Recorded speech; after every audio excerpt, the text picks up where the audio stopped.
That's true. Yeah, some of them are reused. Couple are reused. Welcome back to the final episode of this season of Showgays, a movie musical podcast. Note that will be changing in the next season. Welcome back. We're so excited to wrap up the year with a movie we did not anticipate doing at this point in time, but circumstances happened and things were unfolded. So here we are watching. There has been a clamor. There's been a clamor for this to be covered.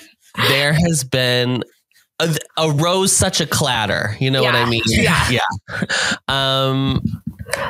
Molly. Yeah. RJ, how the hell are you? How the hell are both of you?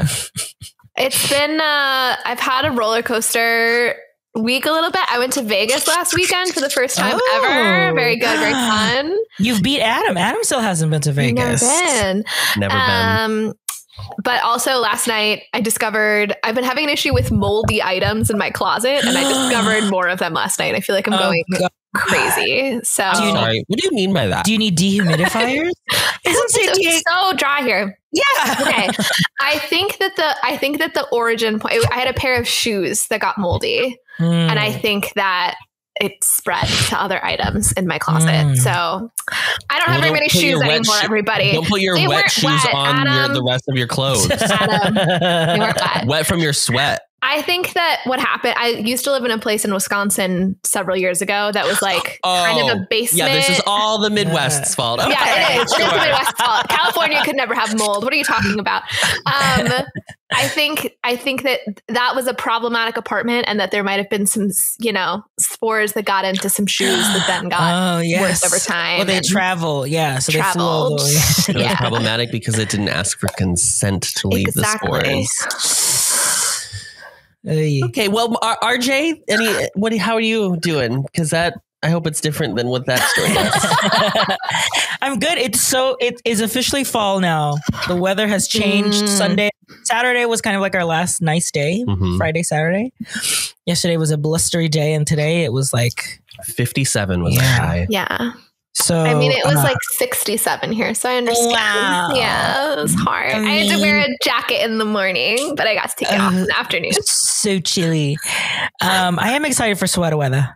And yesterday I had a Midwest tradition finally come true. I went to my first apple picking. I went to an orchard. Hence why we are eating apples. We have so many apples, Molly. Yeah, I have for 3 years straight gone to a pumpkin patch with my nephews for fall. But every time I do it, I enjoy spending time with my nephews. But every time I'm a little like, we're all just pretending it's fall, though. That's not really a secret. Yeah. It's funny you bring this up because there was a tweet that went like semi-viral today on Twitter, and it was like from this British person that was like, went to the pumpkin patch, and after I learned last year that a lot of these pumpkin patches just buy pumpkins in bulk from like Aldi and then just put them on the ground, I'm very disappointed.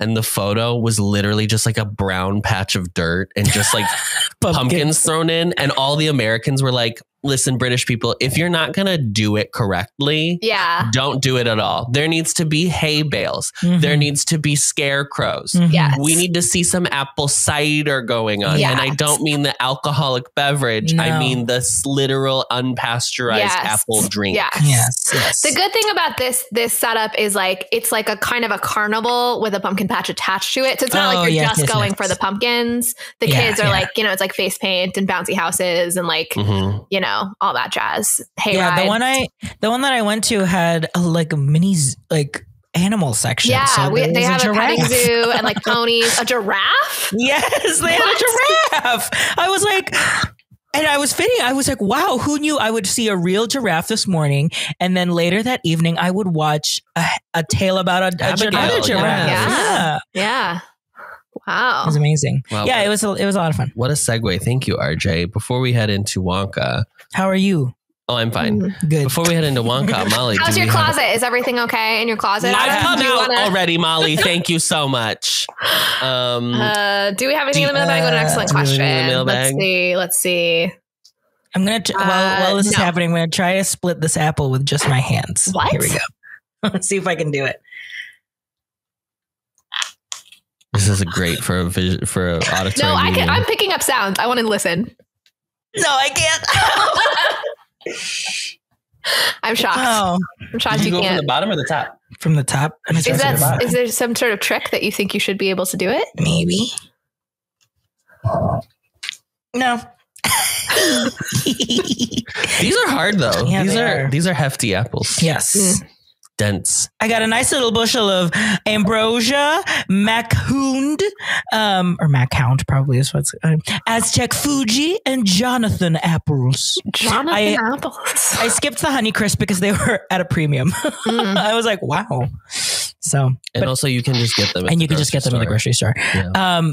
But the scarecrows, I did not expect them to be so costumed in different like setting. Like there was like a bride and a groom. There was like a grim reaper. I was like, oh, and they were. Do you just picture the classic like scarecrow from the Wizard of Oz? Yes, just like flannel jeans hat. Yeah. No, you can do anything you want with them. Yes. They're just supposed to replicate. They're supposed to look like a person. Yeah. And there was a huge corn maze, but I did not bother because I was like, I'm not getting out of there in like, that's not a quick adventure. Was it a haunted corn maze or was it a regular? No, it was just out in the wild. I like a maze. The place I went to, they have like, I think they call it a corn maze, but it's a hay bale maze with some corn on the outside. Yeah. And then also they only do like 3 stacks of bales. And so as an adult, you can see the thing is like they have little mailboxes where then you have to try to find all 8 and like hole punch them. That's fine. But they make it so short that like as an adult you could like see where the mailboxes is. I think it's maybe the idea is that you take your little kids and then like you can cheat as a grown up and like basically, but it does make it like not very fun to be, taller than 3.5 feet. Yeah. But it's great. The apple cider donuts. They slap. They slap. Did you have apple fritters? I did not. I did not see them. They're obviously making kettle corn, but that's just kind of like typical fare. Typical fare. Typical fare. Yeah. Okay. Well, moving on to Wonka. Speaking of sweets and treats, it's time to talk about Twonka. RJ, this week you have the challenge of summarizing the plot of 2023's extremely good film Wonka in a minute or less, and your time starts now. Inspired by his adventures with his mother as a child, Willy Wonka dreams of opening his own chocolate store at the Galeries Gourmet, but is quickly stopped by the cartel, led by Arthur Slugworth, who runs the chocolate industry in town, and protected by the corrupt enforcement of the police. Wonka, trapped in an unpayable contract at Mrs. Scrubbett's boarding house, befriends an orphan noodle and a ragtag group who have also been swindled by Scrubbett. Wonka sneaks out of servitude to continue making his chocolate to fulfill his dream, but tells Noodle that a small orange man with green hair constantly steals his chocolate supply. But as they all work together to make and sell chocolate in secret, so they can pay off Scrubbett, they manage to earn enough to open a store at the Galleries, only to be sabotaged by Scrubbett and Slugworth, poisoning the chocolate. When all hope is lost, Wonka pieces together that Noodle is the true heir of Slugworth's company, and driven to fulfill his promise to bring her to a better life, leads a heist to reveal the cartel's dirty dealings to the police, including releasing their stockpiled chocolate beneath the city. Wonka and his team, including Lofty, the Oompa Loompa who seeks to take back the chocolate that Wonka's created from their cocoa beans he took, expose the cartel, the chief of police's corruption, and release all the chocolate for the city to enjoy as he discovers his mother's secret to making chocolate. It's not the chocolate that matters, but the people you share it with. With Lofty, Wonka opens a chocolate factory. And that was just over a minute. Very good. Thank you.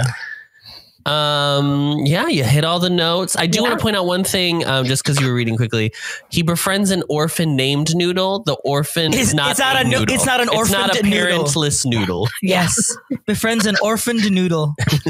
A stray noodle. I never had any parents. I never knew who my parents were. Oh, it's the noodle. It's pasta. It's a linguine. Pasta. Yeah. It's a spaghetti. I thought it would be better to do that instead of doing a Chinese accent. Yeah, I thought maybe that would be for the best. Molly, what is your pasta? What if you were a pasta noodle? What would you be? Oh, I mean, I have a preferred pasta noodle I like to eat, but now it has to be my personality, or can I just tell you what my pasta? Who are you as a pasta? Who are you as a pasta? Molly, you work with children. I just want you to know that is part of your job, is using your imagination. Oh my God. I wasn't thinking about it as imagination. I was thinking of it as a an accuracy test. Yeah. I don't know. Maybe a bow tie. Pasta, a little bit whimsical. Whimsical, good in a pasta salad. Sure. I don't actually like pasta salad, but yeah. Perfect. I don't know. You're putting me on the spot. I think Adam is a farfalle. A farfalle, a bow tie. I think Adam's more. Adam's either more of that or like those the Squiggly Noodles and Company cavatappi. Yeah, Oh, it's got a little bit of a spiral. You know, and I'm angel hair because I'm so I'm so dainty. RJ, you're fusilli. I hate to tell you. Fusilli. Fusilli is my favorite kind of pasta. That's what I wanted to really? for. So yeah. Wow. I mean, I love a tortellini, but I can't eat most ingredients in it anymore. So I would have to find a dairy-free and gluten-free tortellini, which is probably it's too many core ingredients being removed for Adam probably has to look at some dairy-free. No, I'm okay. Tortellini. No, I'm good. RJ, what's your relationship to Wonka? Girl. 2023? Girl. I knew it was happening and we were like, that can't be good. And then multiple fans have written in saying, don't knock it till you try it, divas. Don't twonk it till you twy it. And that's pretty much it. I knew that it was happening. I did remember being like, I'm not interested in like finding out the origin story of how he came to like have these Oompa Loompas work for him in servitude. That was really where I was most sweaty about. I was like, I don't want to see them kind of like right that wrong. But then when we talked about, what was the one we just, when we talked about Matilda, wait, was it Matilda? I don't. No, it was the original. It was the original. It was the Gene Wilder film. Yeah, we did that last year and or 2 years ago. You know, like the estate did kind of like do like a redo of the Oompa Loompas from like the original text. I was like, okay, like so it's kind of in the spirit of the Roald Dahl story to like have new life. You know what I mean? Because I know that was something that we kind of talked about. Like you're saying because the Gene Wilder film already changed the Oompa Loompa story, then this one can also change the Oompa Loompa story? Yeah, I like as I was watching it, I was like, I guess I don't need to be as precious about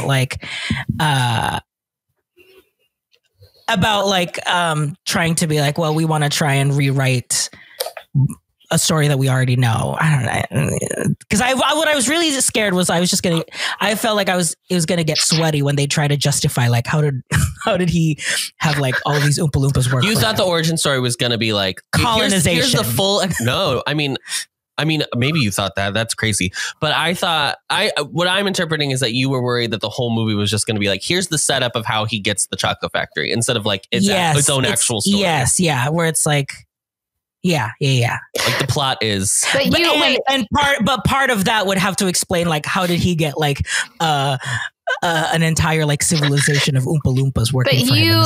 Because I mean the story in the book, as I understand it, is a little bit colonization. So like you were worried that they were going to have to do it so much that it would get like really weird and convoluted, or no? That I was worried that they were going to try and kind of like.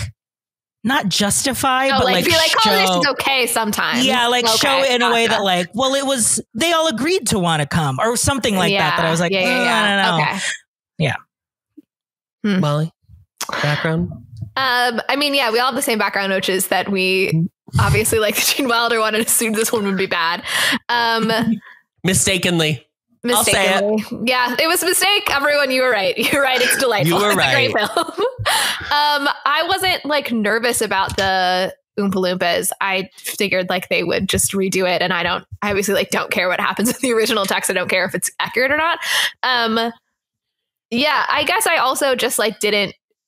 Like I like Willy Wonka and the Chocolate Factory, the Gene Wilder film, but like it's not a piece of intellectual property I'm like that attached to. So the idea of like, hey, do you want more of that? It's kind of like whatever. I don't care that much about it, I guess is my overall thing. And I think also my issue is that the first film that I ever saw Timothée Chalamet in was Lady Bird, and he is so good as that like obnoxious egotistical teenager that I struggle to see him as anything except for that, because I feel like it overlaps enough with the piece of the public image of him that I've seen that I think of him as a very pretentious person, which might not be true, but pretentiousness and Willy Wonka don't really go together. So I think that was why I had a hard time imagining that this would be a fun movie. Right. Yes. I would say, like Molly, my biggest fear was like, because I do think Timothée Chalamet is a very good actor. I just had this argument with a coworker the other day where he was like, do you think Timothée Chalamet is a good actor? Unprompted? They're just saying Cody, he's so stupid. Anyway, I was like, yeah, you don't? And he was like, no, not really. And I was like, what have you seen? And he was like, I saw Lady Bird. And I was like, well, and I guess he was okay in that.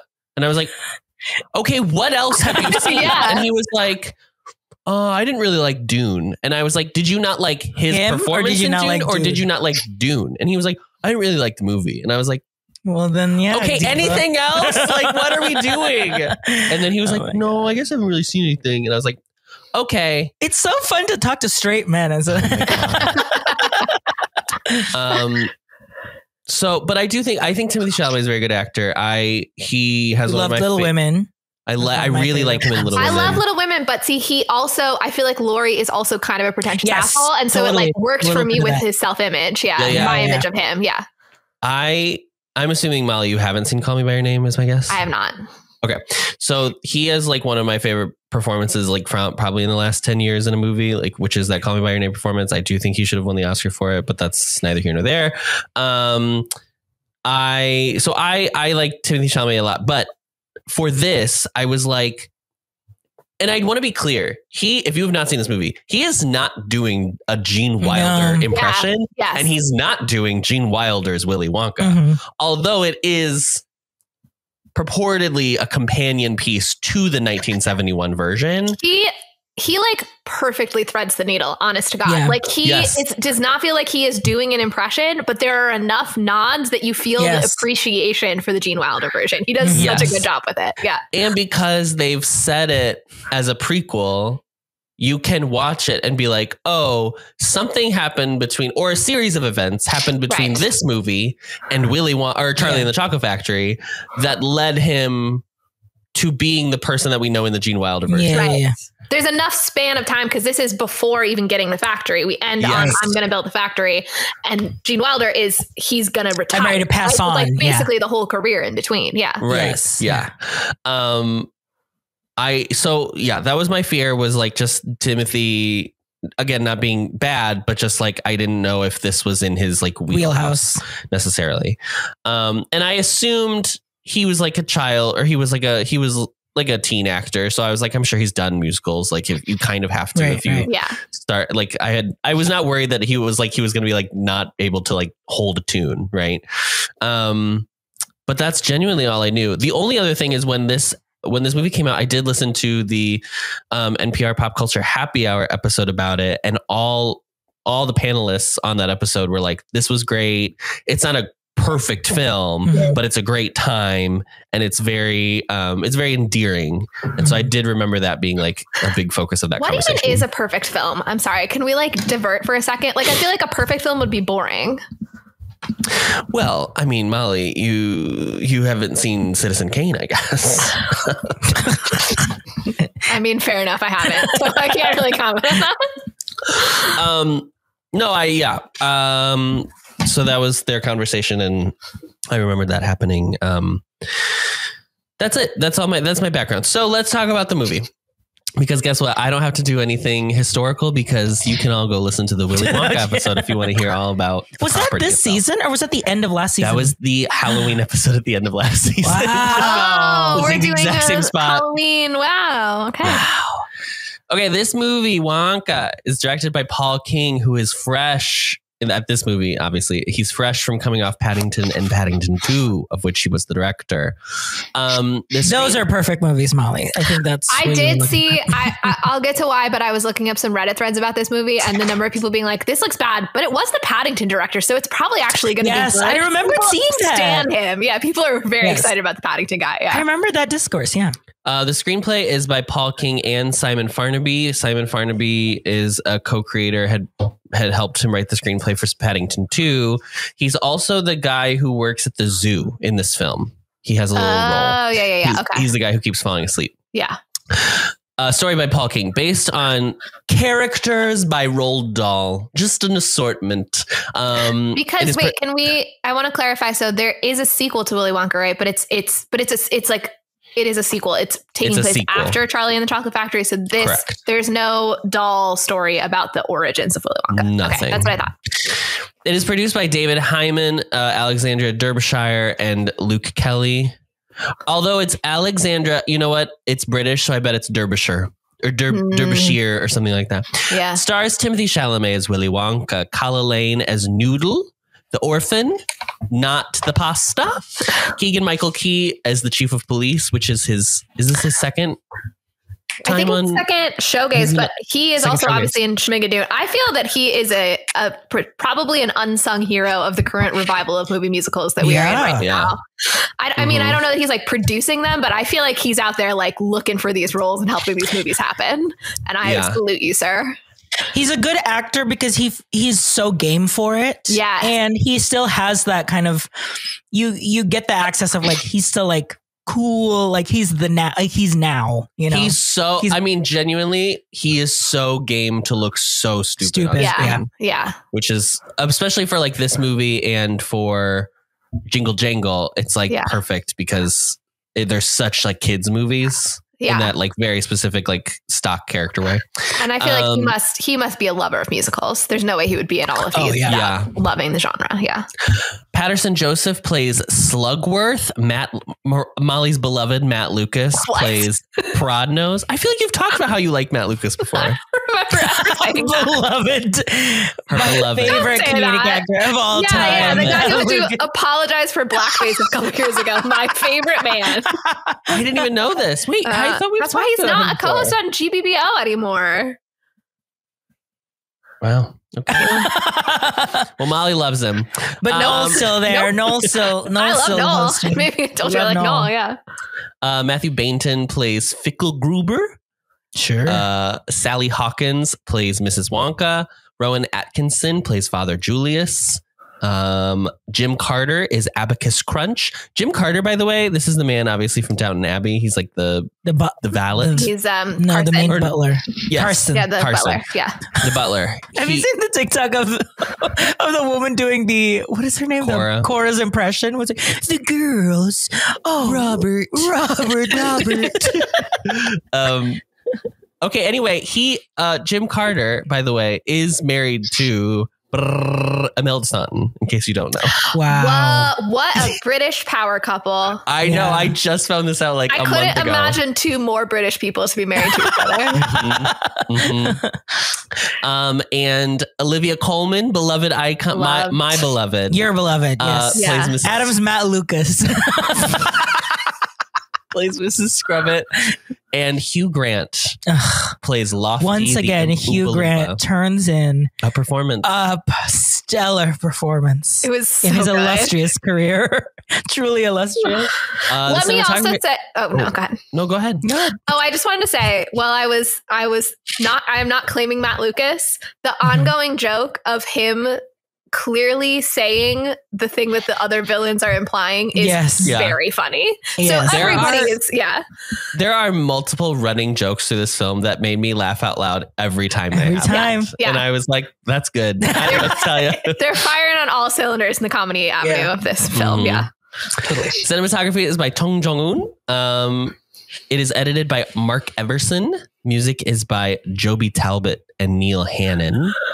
Neil Hannon, by the way, did the songs for this movie. He is the lead singer of an Irish pop band called The Divine Comedy, just so everybody knows where the songs are from. Produced by Warner Brothers, Village Roadshow Pictures, and the Roald Dahl Story Company, Heyday Films, and Domain Entertainment. It is distributed by Warner Brothers. It was released in the United States, specifically on December 15th, 2023.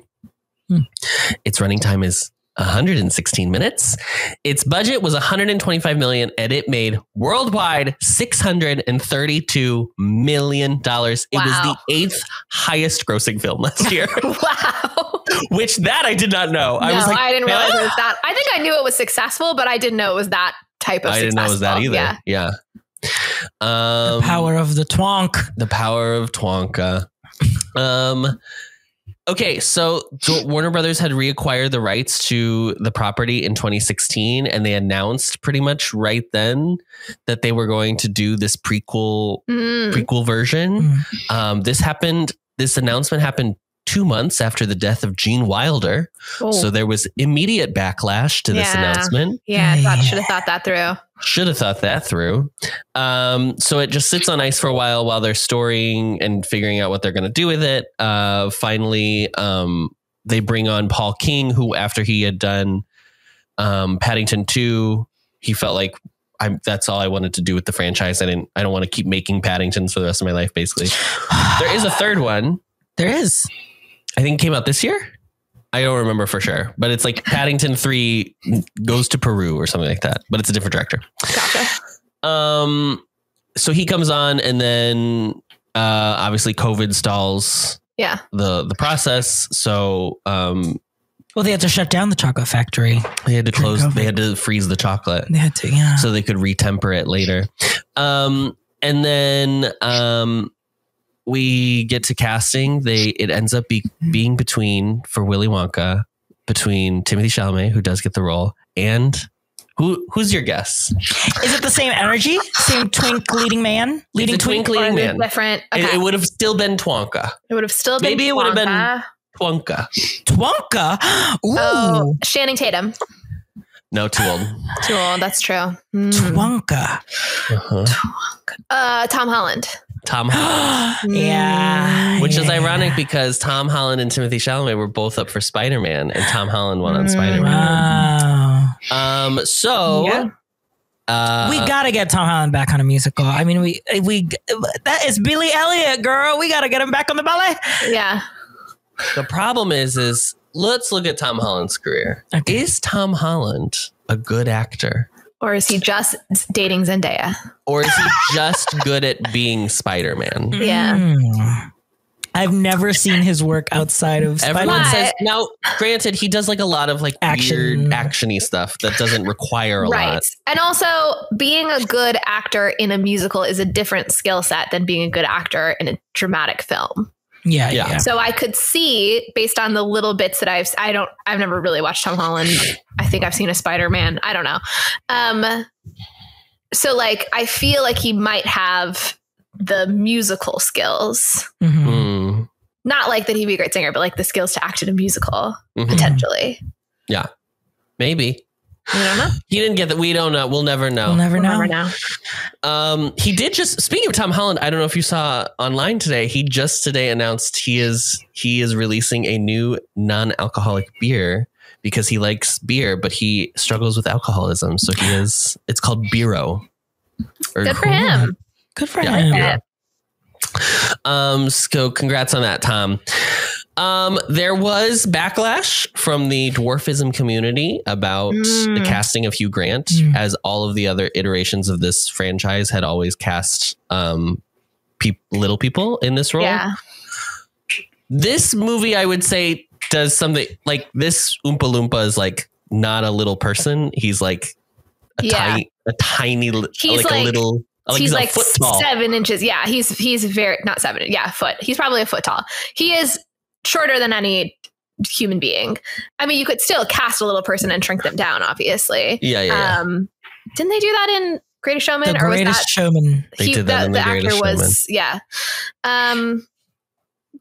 I think that's fair. There aren't that many good roles for little people in Hollywood, so taking opportunity away. Yeah. But on the other hand, you could just cast little people in roles that aren't necessarily made for little people too. That would be a great move. Let's do that. Yeah. See Cyrano. Insert Cyrano here. Well, yeah. I mean, they use the fact that he was a little person in that, obviously. But yeah, I feel like you could have like cast a little person and be like one of the people at the laundry or like what up. Like, I'm a little disappointed because I'm guessing the Hugh Grant casting was pretty early on. It seems like a good way to respond would be to then cast a little person in a different role. Yeah. In the film potentially.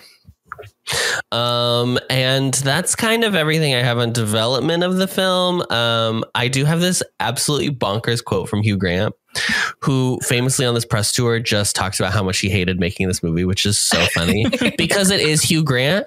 So I feel like people just like are like, oh, Hugh. Oh, that's fun. Yeah. He's like the British Harrison Ford, where it's just like ornery old man energy. Yeah. So his quote is talking about doing the green screen work for the film. Quote, "It was like a crown of thorns, very uncomfortable. I made a big fuss about it. I couldn't have hated the whole thing more. Frankly, what I did with my body was terrible, and it's all been replaced with an animator. The dance sequence should be fun, but that was done by the animator. It's very confusing with CGI now. You can't tell what's going on. I slightly hate making films, but I have lots of children and need money." Oh my God. How many children does Hugh Grant have? That's a great question. I have no idea. I'm sure it's a normal amount that he was just like, you know what? 3 is too much. Let's see. But doesn't he seem like the kind of person who might have, he has 5 children. Okay. He might Yeah, have more that's than one mother of his children. So yeah. That's so funny. I slightly hate making films. This film, I did not put it on the notes, but this film was nominated for 1 Golden Globe Award. Timothy Chalamet was nominated for best leading actor, best twink in a picture musical or comedy, which makes all 3 on-screen versions of Willy Wonka have all been nominated for best actor at the Golden Globes. Wow. Gene, Johnny, and Timmy. So if your goal in life is to be nominated for a Golden Globe, we all know the path to do that now. Yeah. But whose goal in life is to be nominated for a Golden Globe? That was the joke that I was making. Well, I'm doing the bit from Prodnos where I'm explaining that I'm very good. Mm-hmm. At the BAFTAs, this film was nominated for Outstanding British Film. It did not win. And you know what? As I was watching this film, it felt like a British film, like British sensibility, the comedy. There is a very specific, there are multiple things where I was like, oh, that's a Python form of comedy. Yeah. When they are like, when she's in the coop at the end of the movie. They're all Willie pops up, and then each of them pop up in the windows around her. Yeah. I was like, that's such a Monty Python bit of the like surrealism of like everyone's somehow 3 stories off the ground. Yes, on this skinny ladder. Yeah. Well, also both Olivia Colman and Patterson Joseph were in Peep Show together, which was a British comedy in like early 2000s. So like, I feel like they cast a lot of British absurd comedian type of people to be in the movie. And I'm sure that they were adding a lot of the humor on set, you know? Yeah, for sure. So at the box office, in the domestic American box office, thank you so much. The week it opened, it was number 1. So number 5 was a movie called Trolls Band Together, which I'm assuming is a sequel of the Trolls franchise. Movie? Yeah, must be. And a movie musical, I'm assuming. And a movie musical. So stay tuned. You never know. We'll probably watch it next year. No. Number 4 is Godzilla -1, which I think was good too, wasn't it? I think it went on to win best... no, not best foreign film. Best visual effects, maybe? Yeah. I've truly never heard of this movie.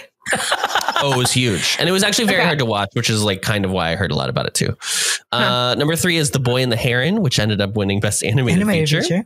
That was a Hayao Miyazaki.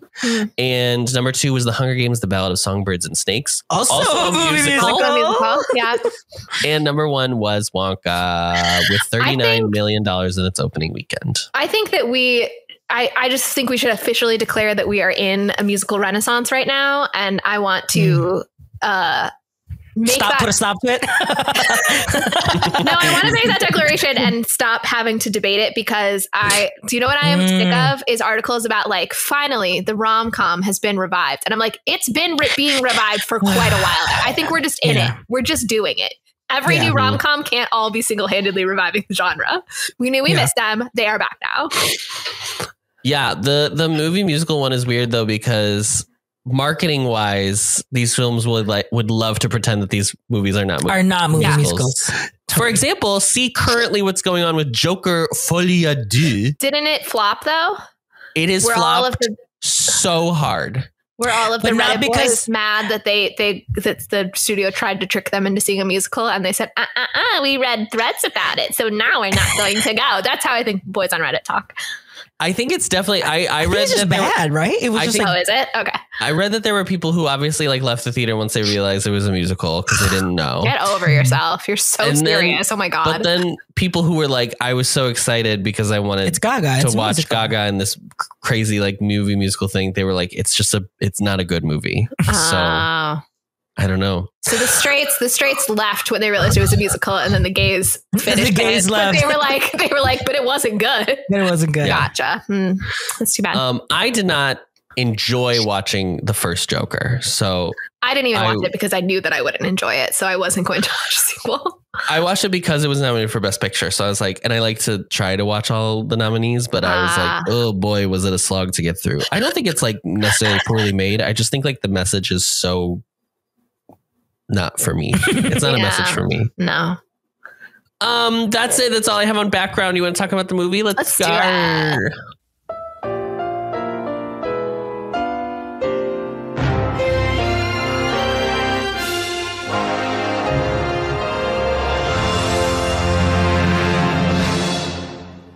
Thoughts on Wonka? It's good.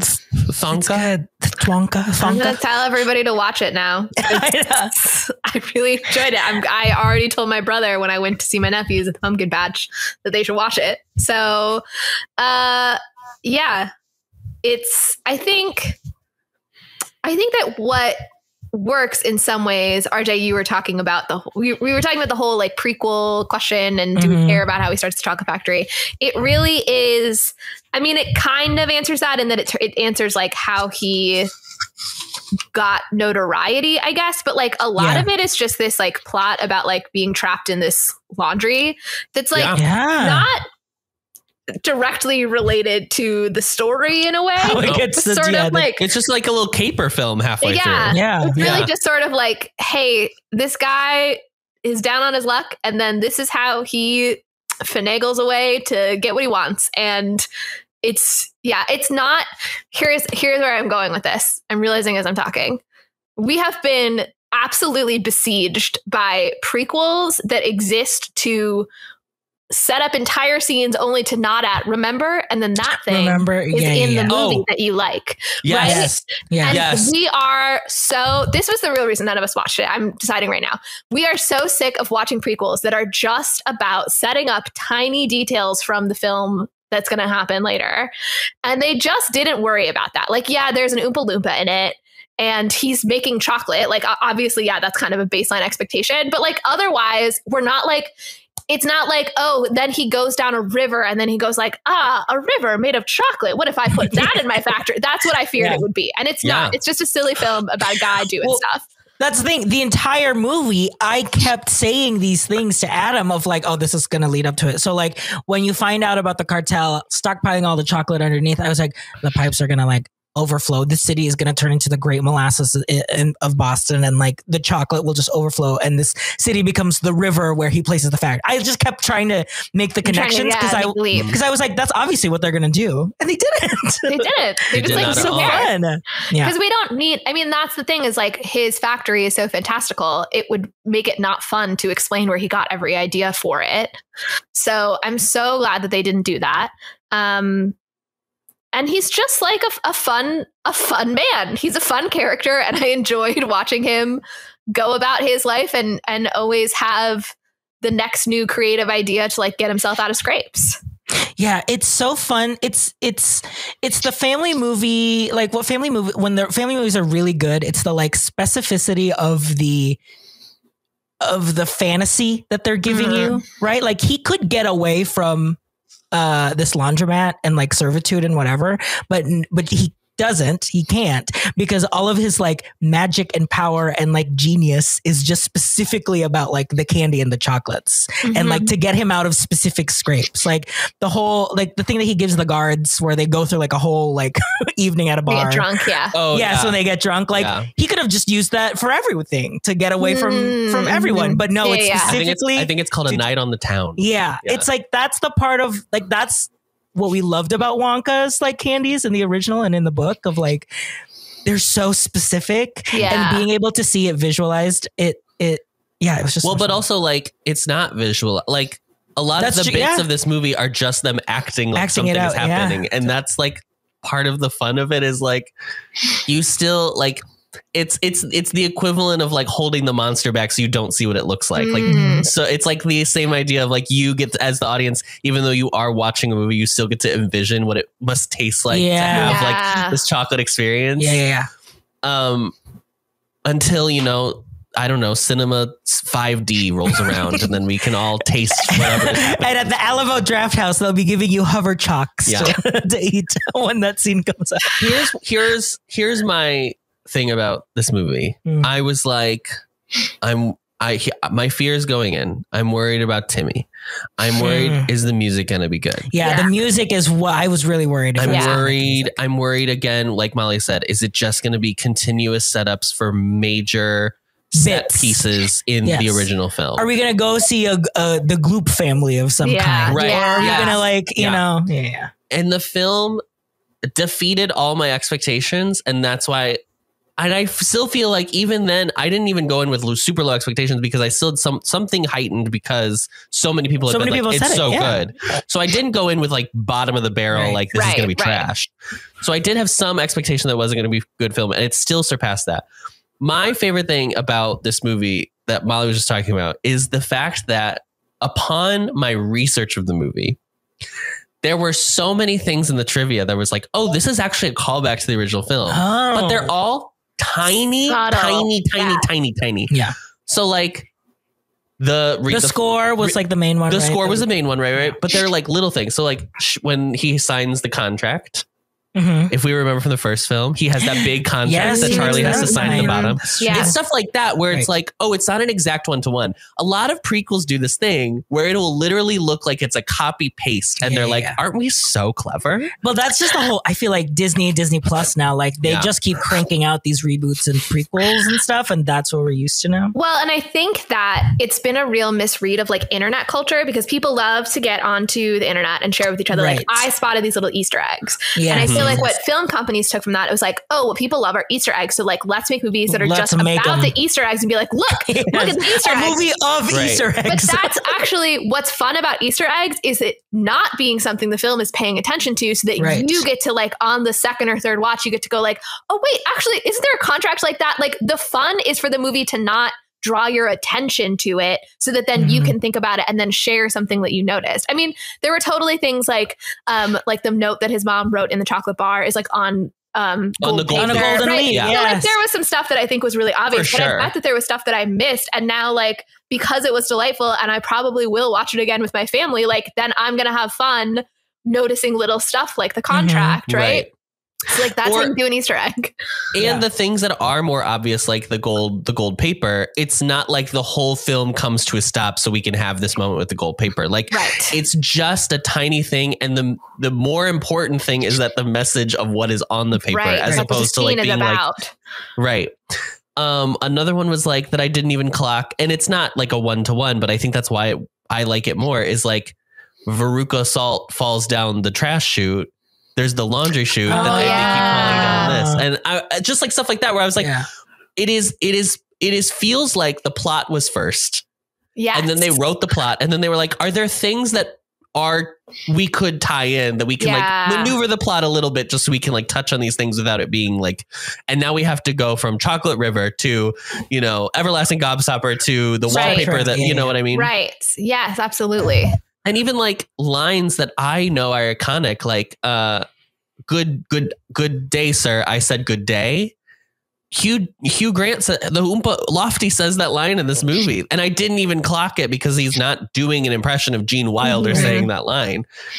Anyway, that was like the thing that I was most happy with while I was watching it, where I was like, I know that there's things that they're clearly referencing. Like they do have, when he opens the shop, there's the tree. And then there's clearly like this little like frost. It looks like a frosting river or something like that, like around the tree. And so you're like, oh, that's where maybe he came up with the idea for like a chocolate river or something like that. But it's not like, and then this is the first iteration of the chocolate river before he made the bigger chocolate river later. Like it's not 1-to-1, and it makes it feel like, oh, it's nice that I can put it together. The store opening reminded me so much of the original Pure Imagination scene where the parents and the kids are just eating the flowers, eating the grass. Like they do those specific like reactions of people like just eating things that are there. Here was one small quibble I did have with the film though. So I love the opening the store sequence. I love the way that they build the anticipation of it, that you don't know what's going to be in there. It's such a theatrical way of doing it. And then I love that it's both fantastic, but you also get to see the launders. I don't know what to call this group of people, but like you see his friends like on the bikes making it happen too, but like it doesn't undercut it in any way. I feel like it just adds to the fantasticalness. But I didn't love that the song's theme in that scene is like about freedom. And I was like, I see why it's about freedom for the people that work at the laundry, because they are in indentured servitude and that's what they care about. But like, that's not really what like Candy is about. Like Pure Imagination is so fitting to the setting. And I was like, I feel like and maybe they were like, well, we can't just write like another song about like imagination and whimsy, but like, that's kind of what this song needs to be about right now. Yeah, that's how it felt. It felt like, oh, this is their version of, because I remember there was going to be a Pure Imagination, and then because I remember seeing like the clip of him singing it, but I was like, oh, this is their kind of like version of it. But yeah, it was like okay for me. I didn't really think. I mean, as evidenced by me not being able to sing a song at the beginning, I think that all of the songs in it were like really enjoyable at the time, but not necessarily memorable. But that's also true of the original film. I feel like the original film, the Oompa Loompa song and Pure Imagination are the two songs that you remember, and then they just like reuse those very well, I think, in this version. So like I'm not really going to fault it for there aren't a ton of new memorable songs, because honestly, if you're gonna use them, which I think it's appropriate to like use the two most famous songs, also then don't set yourself up to like compete with, you already have your like set pieces, right? Don't try to compete with those musical moments. Yeah. I will say the songs, I did have like a super low expectation on it, and it was a lot better than I thought it was going to be. Even though they aren't like memorable bops, like they're not writing pop songs, like they're not hooks, but they're also not writing just like. There's only the one that feels really contemporary, which is like the sad, like the ballady song. Yes. Yeah. That was the only one that felt like it was like, oh, this is a song. But the song still felt so in the same energy that Timmy was doing as this Willy Wonka. They feel like showman songs. Yes, they felt like playful and still very whimsical. Let's listen to the song Molly was talking about when they first opened the store, which is A World of Your Own. A world of your own, a place to escape to, a world of your own, where you can be free, wherever you go, wherever life takes you, this is your home, a world of your own. Oh my God, the cotton candy. That sound too is so like British pop, like very like 60s, 70s British pop. Yeah. Yeah. I guess as I listen to the lyrics more, I do understand it's like it's about like returning to a childlike wonder. I guess I see what they're going with. I think it's more supposed to be once you realize that he actually thought his mother was going to show up. I think it's more like a setting, like he was like setting up this whole thing for his mom to show up so he could return to back like when he was like little. But that's the only thing of the plot that I was like, oh, when he like got sad about it, I was like, oh, I didn't know we were supposed to like keep worrying about that. Okay, cool, that's fine. We'll just I was like, oh, I thought that was like an internal. I thought it was just backstory. I thought it was just, my mom made chocolate when I was little, and that's when I learned to make chocolate. Nope. We still think she's okay. Got it. No, that's fine. I think I'm probably of the three of us most positive on the songs. I think like, I agree that I'm not humming them as I leave the theater. They're not hummable melodies. Yeah. Hummable melodies. Yeah. But they do all feel like they fit what this is doing. And they do feel like this whole movie actually feels like they could easily make a stage version of this. I think so. Yeah. Yeah. It feels cohesive. The musicality feels cohesive. Yeah. Like it's complete. And it's also like, sorry, there's like some central locations in a way that a stage show could work of like, here's the laundry, here's the shop, here's the, here's the town square. Yeah. Yep. It kind of has those like set places. Yes. And then the pillars will just descend, or the columns for the church, and then the monks come out of each pillar. Yeah. Oof. I think what I did like about this movie a lot, and I think like I have praised films that do this, but I do understand that for some people it is more of a frustration. We talked about it a little bit with Mean Girls, where directors feel they don't know how to film a musical sequence in contemporary musicals without being like, and now it's just we leave reality completely and we're in a music video. And this movie does not ever do that. These songs are being sung by these characters in space and time. It is really happening. Let me say, I enjoy, to the listener who wrote in being like, Molly wants every single song to be a music video. This is a it's an overall tone of the movie that is fantastical, which means that we don't need justification for why we're going into the musical theater realm. Right. 100%. Yes, my favorite was the when he starts selling the chocolate, and like the different chocolates like make them sing different ways. The like Broadway chocolate that made everyone just started singing. Oh, they start tapping on the streetcar. I will, however, say there was one joke that I did not like, which was when he first arrives at the storefront and then he's doing a number about dreaming about opening his store there. And then we cut to like the cop seeing him and it's just like he's just dancing by himself. Yeah. Yes. I think because it's been done in too many like ironic millennial movies that we've seen that we have not. It was very Annie 2014 to Annie me. 2014, I know. And well, there's another aspect of Annie 2014 about illiteracy. This movie. Let me finish this and then we can talk about illiteracy. The epidemic of illiteracy in movie musical. Leah Michelle is raising awareness. The thing is,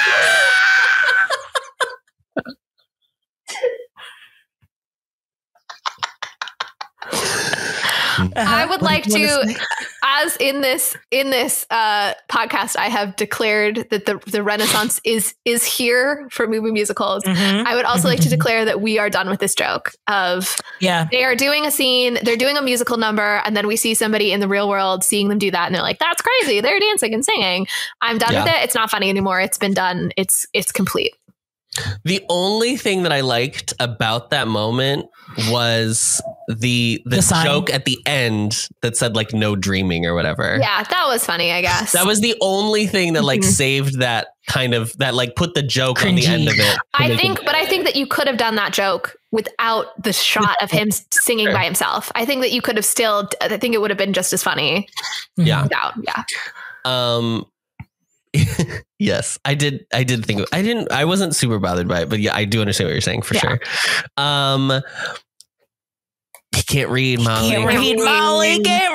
He can't read. What are the teachers teaching? He cannot read. What teachers? He was in a boat. Yeah. What was Sally Hawkins teaching? This was the thing that I tried to look up before we started. So I'm pretty sure that they're meant to be travelers, right? Like that's the coding of the film, that they're Irish travelers. They live on a riverboat. So does that mean they're do riverboats travel? I understand that they're on a river, but can they? They were like in the like jungle rivers, though.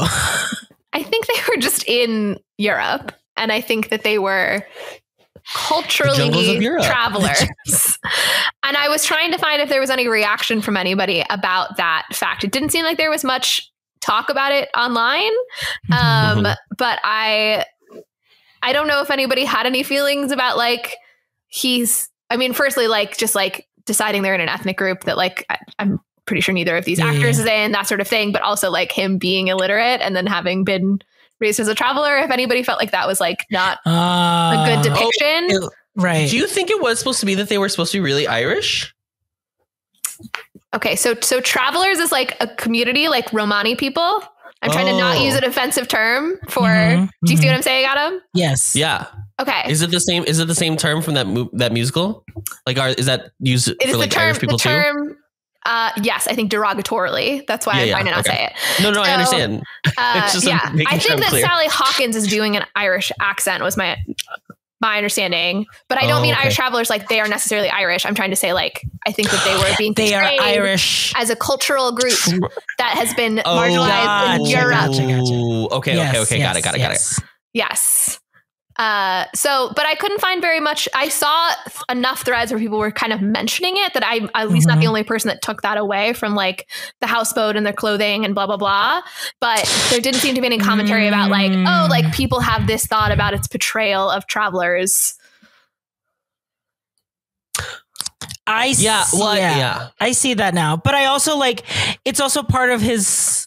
Well, it's also the movie is so not specific in where, like its location is like, are they in France? Are they in England? Like it's like, it's just like general Europe. It's like, it's like France feeling architecture with British people in it. Yeah. Yes. Sure. But I do like the two Americans. Well, the Americans. And then like it, like I did appreciate that because obviously that's the thing about the 1971 Wonka is that like, it's just like a mishmash of like accents. Like it kind of like everybody just kind of lives everywhere or whatever. But well, it makes sense now too. Like if they are kind of leaning into the travelers, you know, his whole thing about all of his chocolates are all these ingredients from all over the world that he's discovered and is using them. I guess I just thought I thought that they like. She worked or she was also a chocolatier, but I guess not. She was just making chocolate. No, she would just make it for him on his birthday, just like Charlie Buck had always got. And there you go. There's another nod. I think I don't. Sorry to make you uncomfortable. Yeah. No, I think like the illiteracy. I mean. To service the plot, it was something so that Noodle had something to kind of like something to contribute impart. And yes, and I do like that he is game to learn and also not ashamed. Like I mean, he's a little bit ashamed, like he kind of tries to hide it a little bit, but like he is so just like, teach me how to read. I'm not going to be like weird about like, oh, I'm too old and I should have learned and now I'm not going to listen to you, child, or what. Like he's just like ready to. Okay, I'm happy to learn to read. I assume like I've gotten by without it. Like whatever about it. I thought that was a nice element. But also his vocabulary is so expansive, even though he can't read. Like that's really funny too. I do think the comedy of this film, we've already like kind of mentioned a couple jokes, but I do think a lot of the jokes in this movie really work. Even the ones that you see coming. She sends him like a letter. She sends him the letter A on a piece of paper because she's like determined to teach him how to read. And he holds it upside down. He's like, it's a cup. It's a half-filled cup. Yeah. And she's like, no, the other way around. And he goes, oh, it's a half-empty cup. It's half-empty. It's so good. She's like, it's A. Yeah. I really cannot stress this. Their dynamic of the two of them, he was so sweet. Yeah. And she wasn't precocious or like, she wasn't like, I know how to do, she wasn't like a ruffian, like but she wasn't weak. It was very interesting. Like, I really just like a genuine child that like has an actual child. I would say the only thing I thought was a little awkward is that like, I feel like this girl's a little bit tall and Timmy is a pretty short guy. And I know. Sometimes when we were dancing, I was like, I feel like there should be more of a height disparity because of your age disparity. But otherwise, I really enjoyed it. And oh my gosh, I cried at the end when she finally got to see her mom. I know. I thought, I mean, musicals love an orphan story. Yeah. So, and she's not technically an orphan. So that's very exciting. Parents living. We've done so many orphan. Part of it is our Annie trilogy, but that's true. Half of it is the three Annies. Yeah. Should we listen to, I think RJ talked about it earlier, we should listen to the song You've Never Had Chocolate Like This, which is the real, I feel like big brassy number in the middle of the movie. I called it the Act 1 finale. I was like, this is so, it's just like a completion of the act. It's chocolate. Have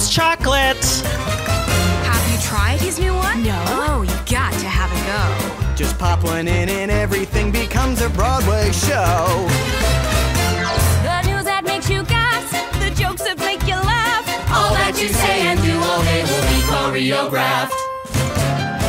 Lost your hair, can't think where, feeling fairly bare up there. Don't despair, I come prepared, behold my hair repair eclair. It's made from ground vanilla, from the markets of Manila. Take heed, eat more than 3 and you'll end up like a gorilla. Well, there's chocolate, and there's chocolate. Only Wonka makes you rock around the chocolate. Yeah, I really liked this number. I like all the visual gags. I think this movie has so many visual gags, which are so fun. Let's talk about one visual gag specifically. Keegan-Michael Key's character, the chief of police, keeps getting paid by chocolate. Yes. His corruption. He loves chocolate. Yes, he does the bidding of the cartel by being fed lots of chocolate. Mm-hmm. And he ends up gaining 150 pounds in the course of like 2 weeks. Yeah. So then he wears a fat suit for the back half of the film. Yeah. Thoughts, Molly, on fat suits in current cinema? I think they're very controversial, let's say. Yeah.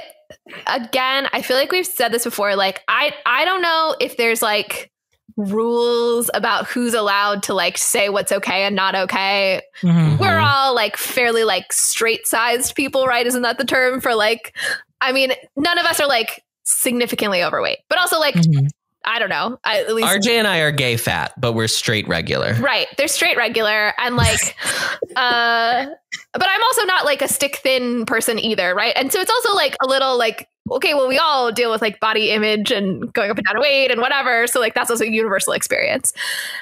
I feel like as a person who's I'm not particularly sensitive to this, I guess is what I'm trying to say. So like, I would take that context for what I'm saying. I feel that the joke primarily is that he is fat because he's overindulging in the chocolates and not, isn't it funny that this person is fat? There is a joke a little bit where he like can't stand, he like kneels down to get something and like can't stand back up.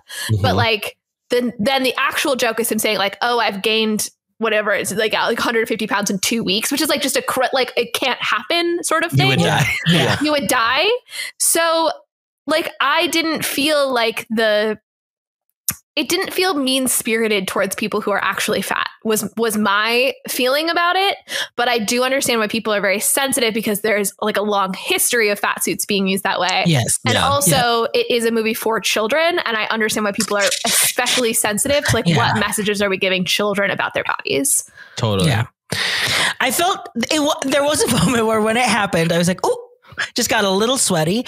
But I will say none of the other characters like are pointedly doing anything or saying anything. Like it's kind of just like they just let it happen because like you said, the bit is more about everyone knows he's corrupt because he keeps there's this really visual chocolate. Sign of how corrupt he is. And nobody's ever like, how dare you like besmirch the dignity of your office by being fat? Like, you know what I mean? I don't know. Right. So yeah, I think like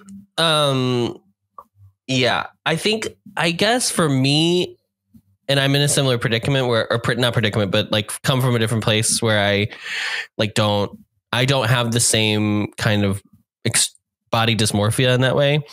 But I in a movie where everything is so excessive, like it's just so fantastical. All the elements are, this is not a movie grounded in any type of reality. Yeah. And I feel like it's like, yeah, that's gonna be the joke in the movie. Like, you know what I don't know.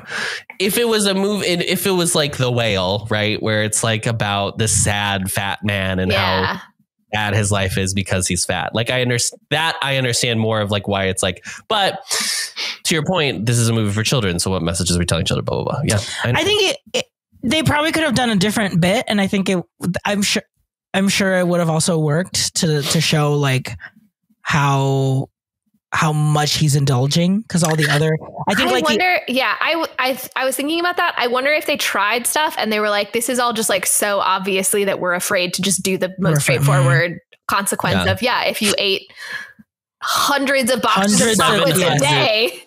I mean, the bit where he opens the door to the car and all the rappers fall out is the really rappers funny. are really funny. Yeah. I guess maybe you could have just done that of just like he's just leaving a trail of rappers everywhere. So you could have done that, but I just don't find it like on its face offensive, but I understand why people might have a different opinion. But I think there is something Dalian in that kind of like bad person gets punished in like a very obvious visual way. Mm-hmm. Yes. But Dahl also he is the one that has the like little short story about being beautiful on the inside and it showing through. Yeah. And being bad means you're fat and ugly. Why? If a person has ugly thoughts, it begins to show on their face. And when that person has ugly thoughts every day, every week, every year, the face gets uglier and uglier until it gets so ugly you can hardly bear to look at it. A person who has good thoughts cannot ever be ugly. You can have a wonky nose and a crooked mouth and a double chin and stick out teeth. But if you have good thoughts, they will shine out in your face like sunbeams and you'll always look lovely. So, I mean, he did try to say like, hey, it doesn't really matter like what your external features are. What makes someone lovely is their attitude and their confidence in themselves. So like, I think he had complicated. I mean, look, he's not a perfect person. We talked about his anti-Semitism, right? Yeah. Like, I'm not trying to say like, we got to rehab his image here, but there's a long history of like children's stories using, visual markers types, of differences as a way of showing evil, right? Like he didn't invent that concept either. Right. So yeah, it does sort of fit his stuff. And I know like when they did the remake of The Witches, then they had to like kind of apologize for the way that they made some people who are amputees feel about the idea of having like missing parts of your body and that sort of thing. So it's hard to, in a visual medium, you want to have ways for characters to show what is happening internally. And it's hard to completely avoid then showing something that someone really has as a feature of their real external body. At least I think with the movie, they still have like a lot of the, the good characters. They're all diverse body types. Like everyone looks like they're all comprised of different people. That's true. Like it would stand out more if it was like everyone else in the film was stick thin and then this one guy was gaining weight. Yeah. Should we just briefly talk about this incredible Hugh Grant performance? Oh my God. As Lofty the Oompa Loompa? I think the fact that he hated it makes it better because you can feel it. You can feel in this performance. It's like, I don't want to be doing this. He did dry. He shot none of this with another living soul on. Yes. Like it's clearly all of this was just green screen for him. And that's what makes it fun. I think, too, this is the first time in a movie that we've ever seen an Oompa Loompa talk, right? They've only ever sung up until this point in all the movies we've ever seen. And it is very funny to have it be with this iteration of Willie, who is completely earnest and like very genuine. Dreamer, to have this like incredible dry like cynical cynical. Oh my God, it's like so funny. I genuinely could believe that too, like when we talked about how different he is at the time of retirement, that it would be like this guy's influence on him that would like draw him in the direction that Gene Wilder it's this performance is so funny, and the best part of the Oompa Loompa in this movie is that it is used 3 times and it is in and out. It is not like, and once he's here, he is a mainstay of the whole film until the end. Like he comes in, Deus Ex Oompa. He does his thing. He comes in again. That's his Deus Ex Oompa where really the third time is when he saves them. And that's like truly all it is. And I was so happy that they weren't like, well, we really have to have him be kind of the second lead of the film. It's a buddy com. They understand comedy. They understand storytelling. They understand how to not give you too much of a good thing. Yes. When he comes in the first time. And he gets trapped in the bell jar. Okay. And I want the listeners to know that RJ did send me a video of Adam reacting to the scene last night. He does the little flute whistle. which is very great nod. And he starts the dun dun dun dun dun dun dun dun, and he starts the dance.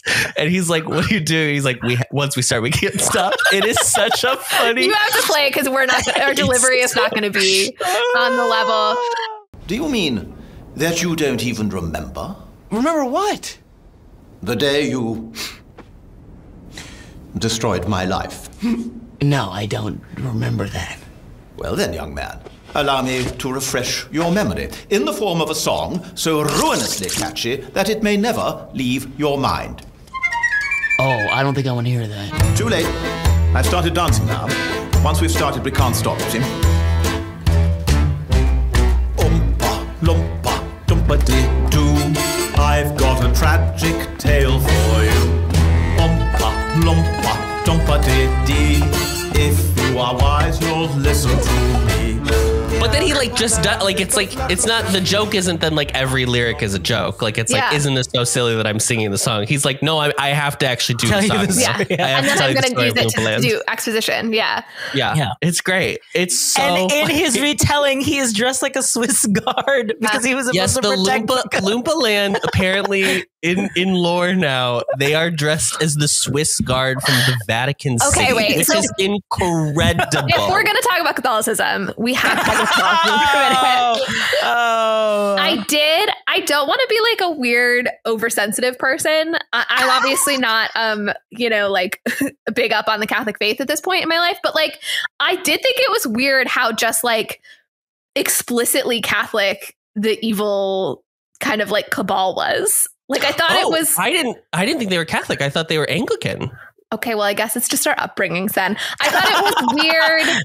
It was weird in this very fantastical world to be like, but then the bad guys are just like meeting underneath the church. Like, I didn't know why religion was a part of it. Yeah. I think it because it felt like a Dan Brown. Like, that's why it felt Da Vinci Code. Yeah. So I was like, oh yeah, maybe. It was very people who think the Knights Templar are actually up in here pulling the strings, like are going to watch this and be like, see, it's more evidence. Like, are there monks in the Anglican Church? Yeah. Oh, of course. I didn't know that. Is it basically? I mean, everything's the same. It's basically everything's the same, except everything you can get a divorce. Except you can get a divorce. We have women priests. Sorry, women priests. Whatever. You're always talking about your women priests.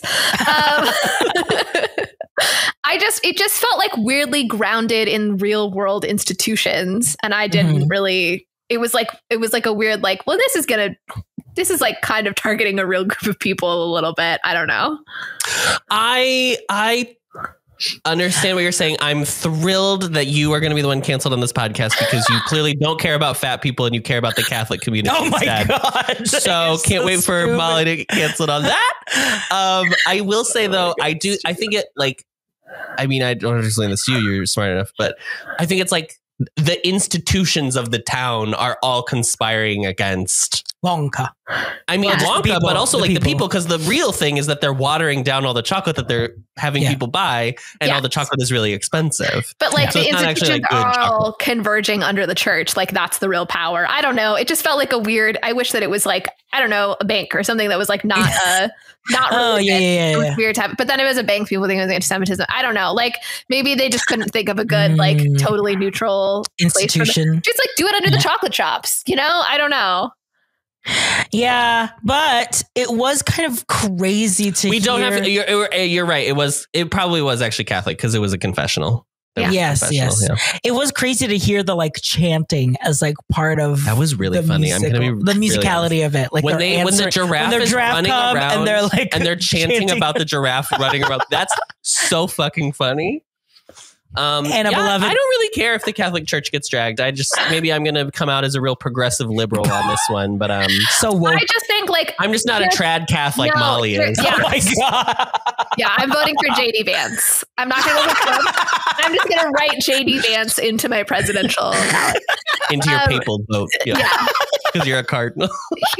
I guess my problem with it is only that the Catholics have enough real issues that we don't need to make up conspiracy theories about them. It's the reason that this kind of thing bothers me. Yeah. Well, I think that's the thing. It's leaning into there's always a conspiracy theory with, especially the Vatican imagery of it. Of But if everything is, if the point, I mean, not the point, but if like it's all, if it's a movie for kids and the thing you're supposed to take away is like for like kids is like, listen, like maybe we should question institutions. Sure. Like maybe you should question big business. Maybe you should question the chief of police, blah, blah, blah, blah.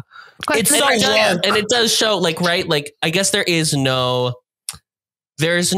The problem is like you have Willy Wonka, who's like the good example of a businessman, right? In the movie. You have the affable, yes, which is like the deputy sheriff, maybe of the police, who like ends up being like the good police officer. Yes. I guess you don't have one in the church. He repents, right? Like Rowan Atkinson is like, oh, I've indulged, but the joke is that it's like the indulgences that people would pay for in like Middle Ages, right? Like Martin Luther, like the thing Martin Luther was pissed about.